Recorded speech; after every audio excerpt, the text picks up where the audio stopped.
tous et merci de m'avoir invité pour parler de l'adaptation par le matériel végétal. C'est une présentation qui a été préparée avec Loïc Leconf qui travaille à l'IFV du pôle matériel végétal, donc dans le sud. Pour commencer, on va reprendre un peu aussi ce schéma sur l'évolution du climat. Effectivement, on en est là, et là c'est des modélisations du climat pour Colmar. C'est important d'avoir des modélisations du climat pour savoir à quoi on doit s'adapter. Bien sûr, on doit s'adapter à une augmentation des températures, quel que soit le modèle climatique, quel que soit le scénario climatique envisagé, des précipitations qui ne vont pas évoluer mais qui seront toujours aussi variables en fonction des années, et ça se traduit par des indices agroclimatiques qui vont augmenter également, comme ici par exemple l'indice de Huguelin qui va augmenter quel que soit le scénario d'émissions de gaz à effet de serre envisagé. Et donc ça se traduit au niveau de la vigne par des conséquences que vous connaissez déjà bien. Donc là aussi, c'est issu du projet La Cave, d'une plaquette qui a été faite dans le cadre de ce projet La Cave, avec une évolution de la phénologie, une avancée de tous les stades phénologiques, du débourrement à la véraison, une avancée des dates de récolte, et une modification des caractéristiques du vin, avec une augmentation du degré et une baisse de l'acidité. Donc tout ça, c'est important pour identifier les cibles de l'innovation variétale sur lesquelles on souhaite travailler. On peut avoir différentes cibles qu'on va choisir ou qu'on peut combiner. On peut choisir de chercher des variétés qui vont avoir un stade phénologique retardé, de manière à compenser l'avancée qui est provoquée par le changement climatique.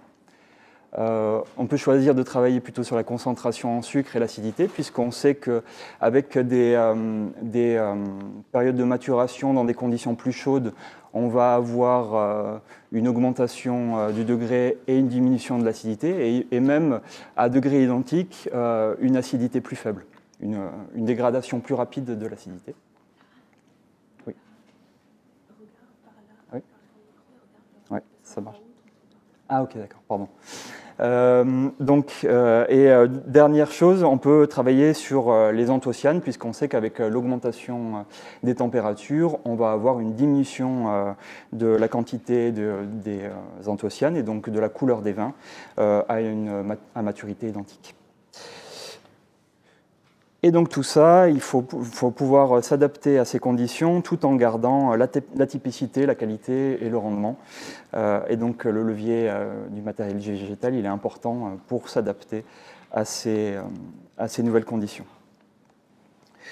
Donc parmi les leviers du matériel végétal, un des leviers importants, ça va être de jouer sur le porte-greffe, puisqu'on sait que le porte-greffe va jouer sur la vigueur. Il y a des effets sur la phénologie, sur le rendement et surtout sur la tolérance au stress hydrique. Il existe 31 porte-greffes qui sont autorisés en France, mais ils ne sont pas tous utilisés régionalement. Il y a un gros travail pour revisiter à la fois les porte-greffes qui sont déjà existants, à la fois au niveau national, et puis il y a des initiatives plus locales pour tester des porte-greffes en combinaison avec les cépages locaux, puisqu'on sait qu'en fait les porte-greffes vont avoir des comportements différents en fonction du cépage avec lequel ils sont greffés. Et l'autre axe, c'est d'exploiter plus de ressources. Et donc il y a un gros travail, notamment à l'INRA de Bordeaux, pour tester des nouveaux porte-greffes, et c'est notamment le programme Greffe Adapt, où il y a 55 porte-greffes qui sont comparés, avec 5 cépages différents, dont les 30 porte-greffes qui sont déjà inscrits au catalogue. L'autre levier, c'est de travailler sur la diversité intravariétale, puisqu'au sein d'un même cépage, on peut avoir des clones qui ont des comportements différents. Donc on peut travailler sur la réévaluation d'anciens clones, puisqu'on avait les premiers clones qui ont été sélectionnés, ils avaient plutôt des caractéristiques d'avoir des gros rendements et plutôt des faibles maturités, des maturités retardées. Donc on peut essayer de retravailler sur ces anciens clones. Et l'autre possibilité, c'est de travailler sur la diversité qui est conservée dans des conservatoires dédiés. Et donc en Alsace, vous avez la chance d'avoir des conservatoires avec des centaines d'accessions pour les cépages emblématiques de l'Alsace, donc qui ont été mis en place par le CIVA. Et donc ça permet donc d'avoir une adaptation, en gardant la typicité des cépages, d'avoir une adaptation sur la phénologie et les caractéristiques du vin. L'autre possibilité, bien sûr, c'est de travailler sur la diversité variétale, puisque là, la gamme elle va être encore plus large. Elle va être encore plus large. Là, c'est le résultat d'une étude du VitaDapt, donc là encore à l'INRA de Bordeaux, au sein d'une même parcelle, dans des conditions contrôlées. On a un décalage de la véraison ici de 34 jours entre la variété la plus précoce, qui était le chasselas, et la variété la plus tardive, qui était le petit verre d'eau. Ça peut aller même jusqu'à 6 voire 7 semaines quand on regarde les cépages qui sont conservés au domaine de Vassal, par exemple. Donc au sein de cette diversité variétale, on peut travailler sur des cépages anciens qui auraient été abandonnés dans les vignobles locaux. Donc là, j'ai mis l'exemple de deux cépages alsaciens, par exemple le Kniperlé et l'Elbling. Donc c'est des cépages qui ont été abandonnés au cours du XXe siècle. Donc il y a beaucoup d'initiatives pour essayer de s'intéresser à ces vieux cépages qui ont été parfois abandonnés parce qu'il y avait trop d'acidité ou parce qu'ils étaient trop tardifs. Et à l'échelle nationale, il y a 42 cépages qui ont été inscrits, des cépages anciens qui ont été inscrits au catalogue.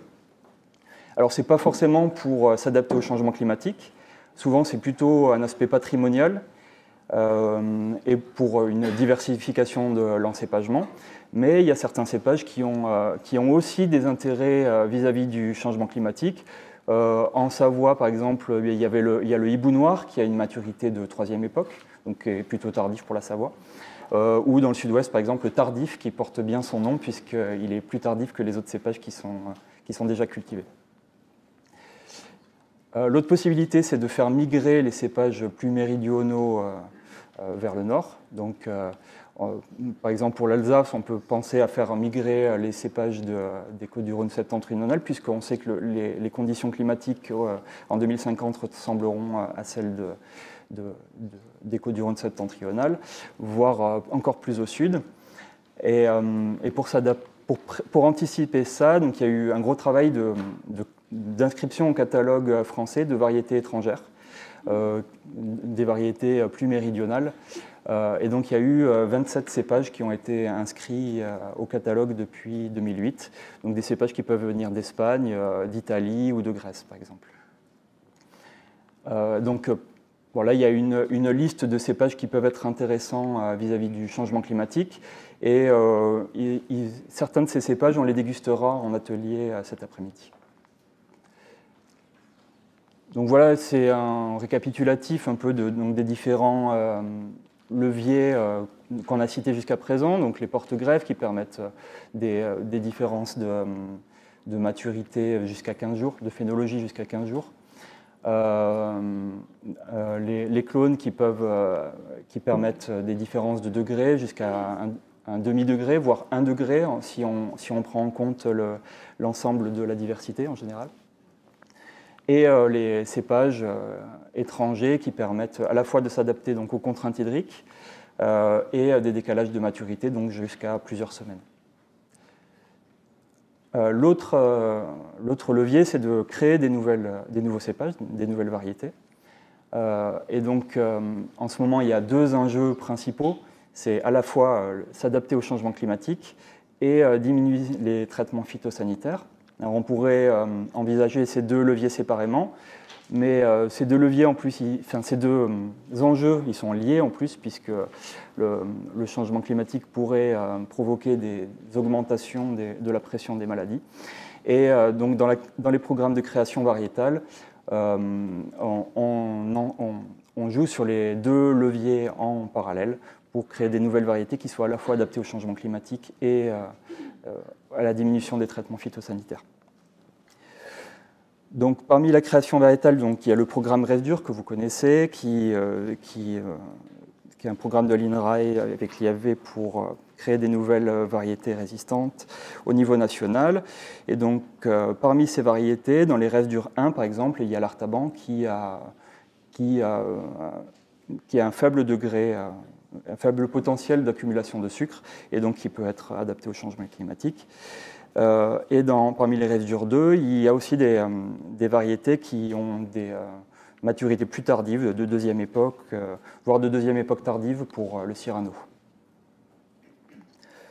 Il y a aussi des programmes de création de variétés résistantes à typicité régionale, donc au niveau national. Et en Alsace, il y a le programme mené par le CIVA sur le Riesling et le Gewürztraminer, donc des croisements avec le Riesling et le Gewürztraminer et des variétés résistantes pour créer des variétés résistantes qui se rapprocheraient de ces deux variétés emblématiques. Et donc il y a à peu près 280 génotypes qui ont été plantés en 2020 qui vont être étudiés dans les années qui viennent. Donc là, c'était une diapo pour montrer l'importance de l'idéotype qu'on se fixe. Donc l'idéotype, c'est quelles caractéristiques on veut pour les variétés du futur. Et donc l'idée, c'est parmi toutes les variétés qui vont être créées, d'identifier les variétés qui sont les plus adaptées aux conditions futures, à la fois vis-à-vis des maladies cryptogamiques et vis-à-vis du changement climatique, de manière à pouvoir s'adapter au mieux.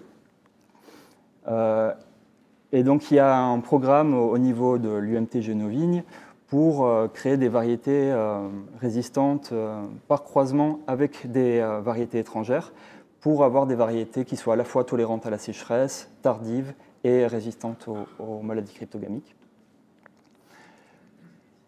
Et il y a des nouveaux programmes aussi pour accélérer la création variétale, puisque vous savez que la création variétale, c'est long. Ça met à l'heure actuelle une quinzaine d'années entre les premiers croisements et la sélection de la variété finale. Et donc il y a des programmes pour accélérer cette création, puisque jusqu'à présent, ce qu'on faisait, c'était on avait un papa et une maman qu'on connaissait, qu'on avait sélectionné. On avait plusieurs enfants et on sélectionnait parmi tous ces enfants.